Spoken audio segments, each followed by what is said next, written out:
అందరికీ నమస్కారం అండి. తెలుగు కథల వేదికకు స్వాగతం. ఈరోజు ప్రముఖ రచయిత పులిపాక కనకదుర్గ గారు రచించిన రాజత్తయ్య అనే ఒక చక్కటి కథను విందామండి. రాజత్తయ్య వీలునామా రాసిందట. ఫోన్ చేయగానే అన్నయ్య చెప్పిన విషయం ఇది. అంత అత్యవసరంగా వీలునామా రాయాల్సిన అవసరం అత్తయ్యకు ఎందుకొచ్చిందో అర్థం కాలేదు. ఆ విషయమే అన్నయ్యని అడిగాను. నీకు తెలియదు కదూ, అత్తయ్యకు ఈ మధ్యన బాగా సుస్థి చేసింది, ఎందుకైనా మంచిదని రాయించుంటుంది అని చెప్పాడు. అత్తయ్యకు అంత పెద్ద సుస్థి చేసినా కనీసం ఫోన్లోనైనా నాకు తెలియజేయనందుకు అమితమైన ఆగ్రహం కలిగింది. అత్తయ్యకు అంత సుస్థి చేస్తే నాకెందుకు చెప్పలేదు? తీవ్రంగానే అన్నాను నేను. నా మాటల్లో తీవ్రతకు అన్నయ్య తెల్లబోయినట్లున్నాడు. సర్దుకుని సమాధానం చెప్పటానికి కొన్ని క్షణాలు పట్టింది. సర్లే, నువ్వప్పుడు భువనేశ్వర్లో ఉన్నావు, చెప్తే కంగారు పడతావని చెప్పలేదు అన్నాడు. అది సరే, ఇంతకీ ఈ వీలునామా గొడవేమిటి? ఎవరు చెప్పారు? ప్రశ్న మీద ప్రశ్న వేశాను ఆదుర్దాగా. అత్తయ్యతో పనుండి నిన్న హైదరాబాదుకు ఫోన్ చేశాను. పనిపిల్ల లిఫ్ట్ చేసింది. అత్తయ్య ఎక్కడికి వెళ్ళిందని అడిగితే వీలునామా రిజిస్టర్ చేయడానికి వెళ్ళారని చెప్పింది.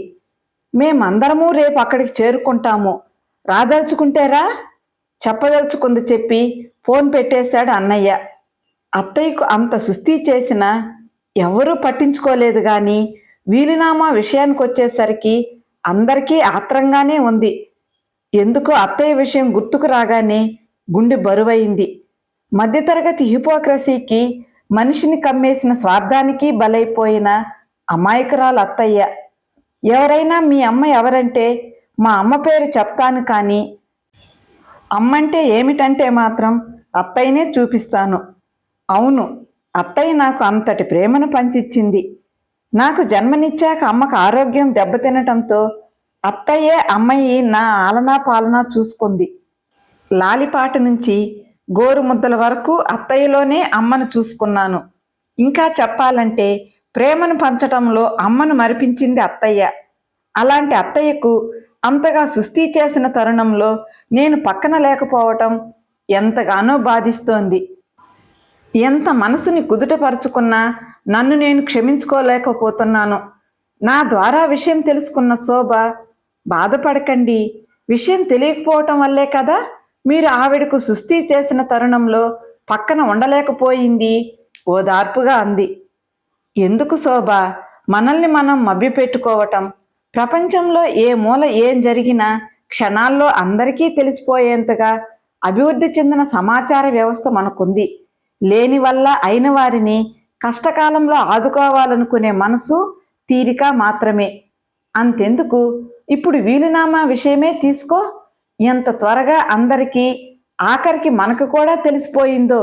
ఇప్పుడు ఎలా మనకు ఫోన్ చేసి చెప్పారో అలాగే అత్తయ్యకు సుస్థి చేసినప్పుడు కూడా తెలియజేయవచ్చు కదా.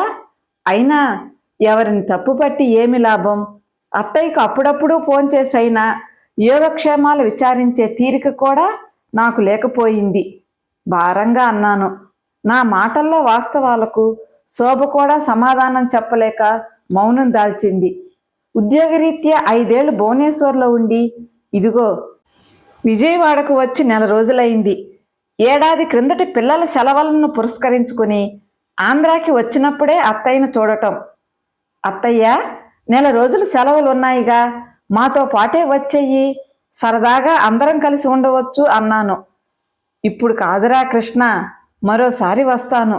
భార్గవ్కి ఎంసెట్ కోచింగ్ ఉంది.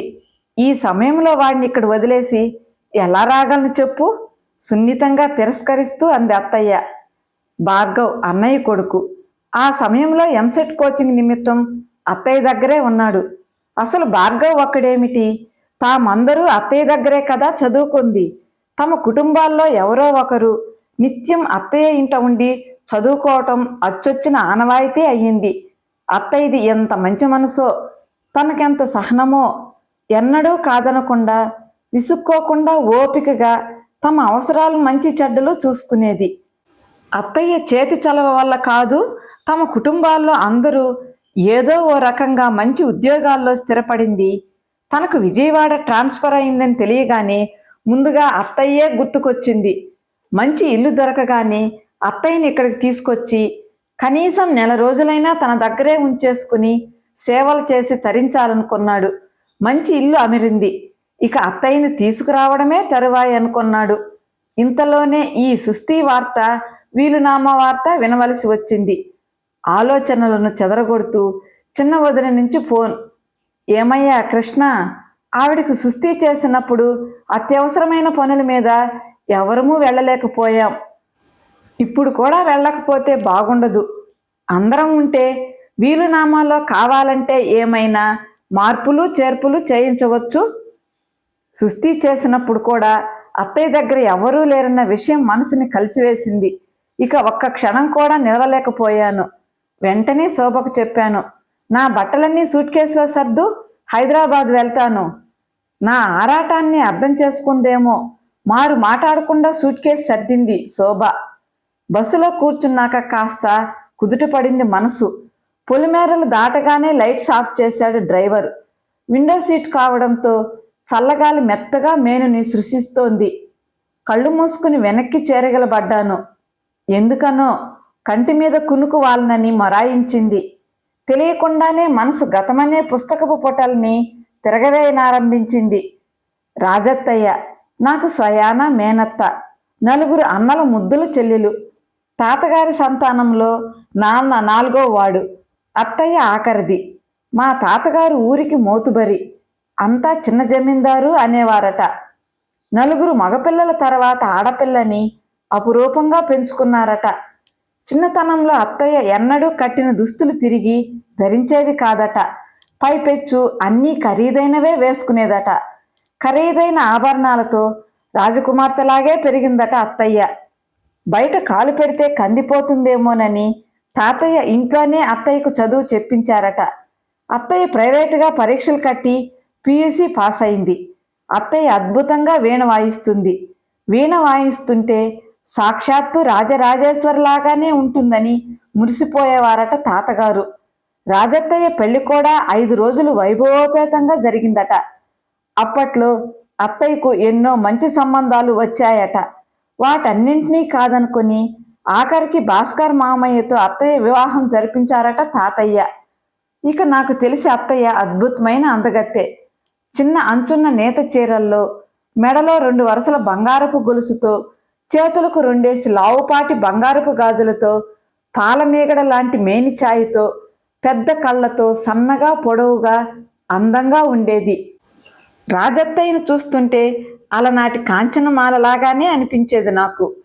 ఎందుకనో అత్తయ్య ఎప్పుడూ చిన్న నల్లబొట్టు మాత్రమే పెట్టుకునేది. చందమామ లాంటి అత్తయ్య మోముకు నాకది మచ్చలాగా తోచేది. తెలిసి తెలియని వయసులో ఓ రోజు అడిగేశాను, అత్తయ్య నువ్వు కూడా అమ్మలాగా పెద్దమ్మలాగా ఎంచక్క ఎర్రబొట్టు పెట్టుకోవచ్చు కదా, నీకు చాలా బాగుంటుంది. అత్తయ్య కళ్ళల్లో నీళ్లు తిరిగాయి. అమ్మ నన్ను చప్పున బయటకు లాక్కెళ్ళింది. తప్పు, ఇంకెప్పుడు అలా మాట్లాడకు, కళ్ళెరజేస్తూ చెప్పింది. మరి కొంచెం వయసు వచ్చాక అర్థమైంది. అత్తయ్య పిన్న వయసులోనే భర్తను కోల్పోయిందని. అత్తయ్య పెళ్లి ఫోటోలు చూశాను. అత్తయ్య మామయ్యలది చూడ ముచ్చటైన జంట. అందుకే కాబోలు దేవుడు కూడా కన్ను కుట్టి పెళ్ళైన కొద్ది రోజులకే రాజత్తయ్యకు వైధవ్యాన్ని కానుకగా ఇచ్చాడు. ఆ విధంగా అత్తయ్య శాశ్వతంగా అత్తింటికి దూరమై పుట్టినింటికి చేరుకుంది. రాజత్తయ్యకు ఏరుకోరి ఎంపిక చేసిన సంబంధం ఇలా అవటంతో తాతయ్య దిగులుతో మంచం పట్టి కన్ను మూశారు. సర్వస్వం కోల్పోయినట్లున్న అత్తయ్య నా ఆలనా పాలనతోనే కొంత తేరుకుందట. అప్పట్లో అత్తయ్య ఎక్కువగా తన గదిలోనే ఉండిపోయేది. ఎప్పుడూ విచారంగా మూగబోయిన వీణలా ఉండే అత్తయ్యను చూసి తట్టుకోలేక నాన్నే తరువాత తనను కాలేజీలో చేర్పించారు. ఆ రోజు నాకింకా గుర్తు. అప్పుడు నాకు 7 ఏళ్లుంటాయేమో. స్కూల్ నుంచి ఇంటికి వచ్చేసరికి పెద్దనాన్న రంకెలు వేస్తున్నాడు. అమ్మ పెద్దమ్మలు భయంగా వంటింట్లోనే ఉండిపోయారు. ఓ మూల అత్తయ్య ఏదో తప్పు చేసిన దానిలా నిలబడింది. నాన్న పెద్దనాన్నకు నెమ్మదిగా సర్ది చెప్తున్నాడు. ఎంత ధైర్యం వాడికి, నా చెల్లెల్ని పెళ్లి చేసుకుంటానని నా ఇంటికే వచ్చి చెప్తాడా? రొప్పుతున్నాడు పెద్దనాన్న. అన్నయ్య, కాలం మారుతోంది. అతను కూడా మన రాజుతోనే ఎంఏ చేస్తున్నాడు. ఏదో కుర్రతనం, అభ్యుదయ భావాలతోనో రాజంటే ఇష్టంతోనో వివాహం చేసుకుంటానన్నాడు. దానికి ఇంత రాద్ధాంతం ఎందుకు? నెమ్మదిగా అంటున్నాడు నాన్న. ఏంట్రా అలా మాట్లాడతావు? ఒకసారి పెళ్ళైన పిల్లకు మళ్ళీ పెళ్ళా? అలాంటివి మన ఇంటా వంటా లేవు. ఇంకెప్పుడు అలా మాట్లాడకు, తీవ్రంగా వ్యతిరేకించాడు పెద్దనాన్న. చిత్రం ఏమిటంటే ఒక్క నాన్న తప్ప అందరూ పెద్దనాన్ననే సమర్థించారు. అంతే. ఆ తర్వాత ఎప్పుడూ అత్తయ్య పెళ్లి ప్రస్తావన రాలేదు. మరో ఏడాది కనుకుంటా ఇంటికి పెద్దదైన అక్కయ్యకు సంబంధం నిశ్చయమైంది. అప్పటికే కుటుంబం ఆర్థికంగా చితికిపోయింది. అలాంటి పరిస్థితిలో అక్కయ్య పెళ్ళెలా చేయాలో పెద్దనాన్నకు పాలుపోలేదు. రెండో పెదనాన్న అత్తయ్యకు పసుపు కుంకుమ కింద ఇచ్చిన కొబ్బరి తోట బేరం పెడదామన్నాడు. నాన్నొక్కడే ఆ ప్రతిపాదనని వ్యతిరేకించింది. రాజొక్కతే ఆ ఆస్తుల్ని ఏం చేసుకుంటుంది? తను కూడా మనతోనే ఉంటుంది కదా, మన బాధ్యతలు తనవి కావా? నిష్ఠూరంగా అంది పెద్దమ్మ. అవునురా, అదా ఒంటరిది. అదొక్కతే ఆస్తిని ఏం చేసుకుంటుంది? అయినా దాని బాగోగులు చూసుకుంటున్నది మనమే కదా. అలాంటప్పుడు కొబ్బరి తోటని అమ్మకానికి పెడితే ఏం? పెద్దమ్మను సమర్థిస్తూ అన్నాడు పెదనాన్న. ఒక్కతి ఆస్తిని ఏం చేసుకుంటుంది అన్న పెద్దనాన్న ఒక్కదానికి రేపటి రోజున ఆధారం ఏమిటని ఒక్క క్షణం కూడా ఆలోచించలేదు. అప్పటికే అత్తయ్య పనమ్మాయి రాకపోయినా, ఎవరికి బాగలేకపోయినా సేవ చేయటానికి స్టెప్నీలా తయారైంది. ఇంట్లో ఏ శుభకార్యమైనా ఊళ్ళకు వెళ్ళేటప్పుడు పిల్లల్ని సామాల్ని మోయటానికని, వంటల్లో వడ్డనలో సాయం చేయటానికని జీతభత్యాలు అక్కర్లేని సేవకురాలు, ఆయా, వంట మనిషి ఇత్యాది అనధికార హోదాలు పొందింది అత్తయ్య.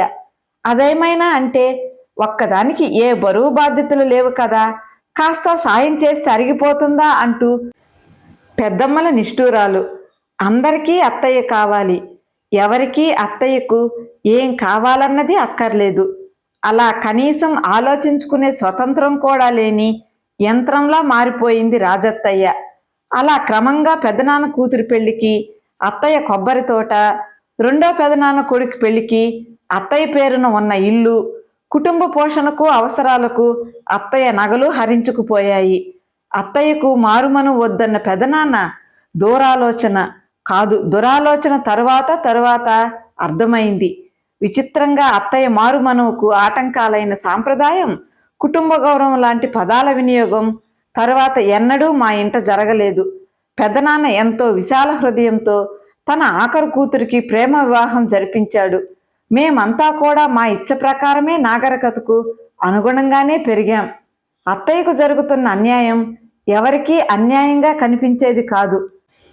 ఇంట్లో వారికి, ఎరిగిన వారికి అదొక మామూలు విషయం. ఎక్స్‌ప్లాయిటేషన్ అన్నది సగటు మనిషి జీవితంలో ఎంతగా సాధారణమైపోయిందన్నది అత్తయ్య జీవితాన్ని తరిచి చూస్తే అర్థమయ్యేది. ఆ పరిస్థితుల్లో అత్తయ్య చదువు అక్కరకొచ్చి తనకు కొంత ఊరటగా లెక్చరర్గా పోస్టింగ్ వచ్చింది. నాన్నే దగ్గరుండి మంచి ఇల్లు అది చూసి అత్తయ్యను దింపొచ్చాడు.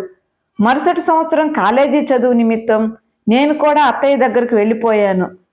నిజంగా ఈరోజు ఇంజనీరుగా ఇంత మంచి పొజిషన్లో ఉన్నానంటే అందుకు కారణం అత్తయ్యే. వేళకు కడుపు నిండా కమ్మని భోజనం పెట్టేది, మంచి బట్టలు కొనిచ్చేది, నాకు అవసరమైన పుస్తకాలు కష్టపడి వెతికి తీసుకొచ్చేది, నాతో పాటే ఉంటూ నన్ను చదివించింది. సెలవులు వస్తే అందరూ అత్తయ్య దగ్గరికే వెళ్ళేవారు. డబ్బు కావలసి వచ్చినా అత్తయ్యే, పురులకు పుణ్యాలకు అత్తయ్యే పెద్ద దిక్కు. ఎవరికే అవసరం వచ్చినా ఆ అవసరం తీర్చడానికి అత్తయ్యే పనిముట్టయింది. ఓసారి నాన్నే అన్నారు, అన్నింటికీ రాజుని ఇబ్బంది పెడుతున్నామేమోనని. ముగ్గురు పెద్దనాన్నలు నాన్న మీద వాగ్యుద్ధం ప్రకటించారు. అదేమంత కష్టపడిపోతుందని నీ బాధ? ఏ బరువు బాధ్యతలు లేవు, కాస్త సాయపడితే అరిగిపోతుందా? అయినా సంపాదనంతా ఒక్కతి ఏం చేసుకుంటుంది? అలా ఇంటి అవసరాలన్నీ అత్తయ్య కనీస బాధ్యతలైనాయి. ఒక్కతి సంపాదన ఏం చేసుకుంటుంది? ఒక్కదానికి బరువు బాధ్యతలు లేవంటూ అందరూ అత్తయ్యను ఉపయోగించుకున్నవారే కానీ ఇంతమంది కలిసి కూడా ఆ ఒక్కదానికి ఏమైనా కష్టం వచ్చిందా అని కానీ, మనసు తెలుసుకోవాలని కానీ ఏనాడూ ప్రయత్నించలేదు. చదువులైపోయాక అందరూ ఉద్యోగరీత్యా ఎవరి దోవన వారు వెళ్ళిపోయారు. అందరి అవసరాలు తీరుస్తూ రాజేశ్వరి అత్తయ్య మటుకు తన పాట్లు తను పడుతూ ఉద్యోగరీత్యా హైదరాబాదులోనే ఉండిపోయింది. అందరికీ తను దిక్కయి తను మాత్రం ఏ దిక్కులేని దానిలా ఒంటరిగా మిగిలిపోయింది. ఆఖరికి తనకు సుస్థి చేసినప్పుడు కూడా ఎవరూ లేని ఒంటరిదానిలాగే ఉండిపోయింది. అందరూ ఆత్రంగా లాయర్ గారి కోసం ఎదురు చూస్తున్నారు. మధ్యాహ్నం లాయర్ గారు వచ్చి వీలునామా చదివి వినిపిస్తారట రహస్యంగా అన్నాడు అన్నయ్య. నేను అత్తయ్య ఇంటికి వచ్చేసరికి అన్నా వదినలు, అక్కయ్యలు, బావగారులు ఆ సరికే వచ్చేశారు. నేను వచ్చిన కొద్దిసేపటికి పెద్దనాన్నలు కూడా వచ్చేశారు. అందరూ ఆస్తుల గురించే చర్చ. బతకలేక బడిపంతులన్నది పాత మాట. ఇప్పుడు లెక్చరర్లకు జీతాలు దండిగా వస్తున్నాయి. కూకట్పల్లిలో 500 గజాల స్థలం, ఇప్పుడుంటున్న ప్లాటు, ఇలా బాగానే సంపాదించింది. చిన్న గొంతుకుతో అంటోంది పెదనాన్న కూతురైన పెద్దక్కయ్య. ఇప్పుడు ఆస్తుల గొడవ ఎందుకు? మనం వచ్చింది ఆవిడకు సుస్థి చేసి తగ్గింది కదా, చూసిపోదామని లౌక్యంగా అంది చిన్న వదిన. అందరూ ఆవిడనో వెటకారపు చూపు చూశారు. అత్తయ్య మటుకు నన్ను చూడగానే ఎంతగానో సంతోషించింది. ఈ అత్తయ్య ఇప్పుడు గుర్తుకొచ్చిందా కృష్ణ అంటూ కన్నీళ్లు పెట్టుకుంది. అందరి ఎదురుచూపులు ఫలించి ఎట్టికేలకు లాయర్ గారు వచ్చారు. ఆయన వీలునామా చదివి వినిపిస్తుంటే అందరి ముఖాలు మాడిపోయాయి. అత్తయ్య ఆస్తినంతా ఆసరా పేర రాసింది. ఆసరా ఏ దిక్కులేని అభాగినులకు చేయూతనిచ్చే సేవా సంస్థ. రాజు, మతుండే ఈ పని చేశావా? ఆవేశంతో ఊగిపోయాడు పెదనాన్న. ఎందుకన్నయ్య అంత కోపం? నేనిప్పుడు ఏం తప్పు చేశాను? శాంతంగా అంది రాజత్తయ్య. అంటే నువ్విప్పుడు ఏ తప్పు చేయలేదనా నీ ఉద్దేశం? రెచ్చిపోయాడు పెదనాన్న. నన్ను మినహాయిస్తే తక్కిన వారంతా అత్తయ్య నిర్ణయాన్ని బాహాటంగా విమర్శించిన వారే. ఎవరెన్ని చెప్పినా అత్తయ్య తన నిర్ణయాన్ని మార్చుకోలేదు. అందరూ విధివంచితుల ఒంటరితనాన్ని ఏదో విధంగా ఎక్స్‌ప్లాయిట్ చేద్దామనుకుంటారు. కానీ ఆ ఒంటరితనం ఎంత భయంకరమైనదో నాకు అనుభవమే. అందుకే ఏదో ఒకటి వారి కోసం చేయాలని ఎప్పటినుంచో అనుకుంటున్నాను. నా నిర్ణయం వల్ల ఏ కొద్దిమంది జీవితం తిరిగి చిగురించినా నా జన్మ ధన్యమైనట్లే కన్నీళ్లతో అంది రాజత్తయ్య. అత్తయ్య మాటలు, కన్నీళ్లు ఆమె మనసుకు అద్దం పట్టాయి. అడియాసలైన ఆశలు తెలిసాయి. ఛిద్రమైన కోరికలు అర్థమయ్యాయి. అందరూ ఉన్నా ఎవరూ లేనట్టు తను అనుభవించిన మానసిక ఒంటరితనం తాలూకు దుర్భర వేదన తెలిసొచ్చింది. ఎందుకో పెదనాన్న మొహం కాంతిహీనం అయింది. కొంతమంది విశ్వేసా బట్టలు సర్దుకోవటం మొదలెట్టారు. మరికొంతమంది మార్పు మొహాలతో పక్కకు తప్పుకొన్నారు. అన్నీ ఉన్నవాళ్ళు కూడా సాటి వారికి ఏమీ చేయలేకపోతున్నారు. అలాంటిది అన్నీ కోల్పోయిన విధివంచితులకు చేయూతనిచ్చి అన్నీ ఉన్న వారిని అధిగమించి భాగ్యశీలి అయింది అత్తయ్య. తానేమీ అనుభవించకపోయినా ప్రతి ఒక్కరూ పచ్చగా ఉండాలనే కోరుకునే పెద్ద మనసు అత్తయ్యది. అలాంటి మహోన్నత వ్యక్తిత్వం ముందు వినమ్రంగా తల వంచుకుని నిలబడ్డాను. కృష్ణ, కోపంగా ఉందా? మెత్తగా అంది అత్తయ్య. ఆస్తులు పంచిస్తేనే ఆప్తుల అత్తయ్య? నేను వచ్చింది నిన్ను నాతో పాటు తీసుకెళ్దామని. శోభ దగ్గర పిల్లల మధ్యన ఉంటే నీ ఆరోగ్యం కుదుటపడుతుంది. దయచేసి కాదనకు. అత్తయ్య భుజాల చుట్టూ చేతులు వేసి అన్నాను నేను. కృష్ణ, అత్తయ్య కళ్ళ నిండా నీళ్లు, ముఖంలో దాగని వెలుగు. కథ సమాప్తమండి. కథ నచ్చితే లైక్ చేయండి. మీ అభిప్రాయాన్ని కామెంట్ రూపంలో తెలియజేయండి. ఇలాంటి మంచి మంచి కథలు వినడానికి మన ఛానల్ని సబ్స్క్రైబ్ చేసుకోండి. కథ విన్నందుకు ధన్యవాదాలండి. మరలా మరో చక్కటి కథతో కలుసుకుందామండి. అంతవరకు సెలవా మరి.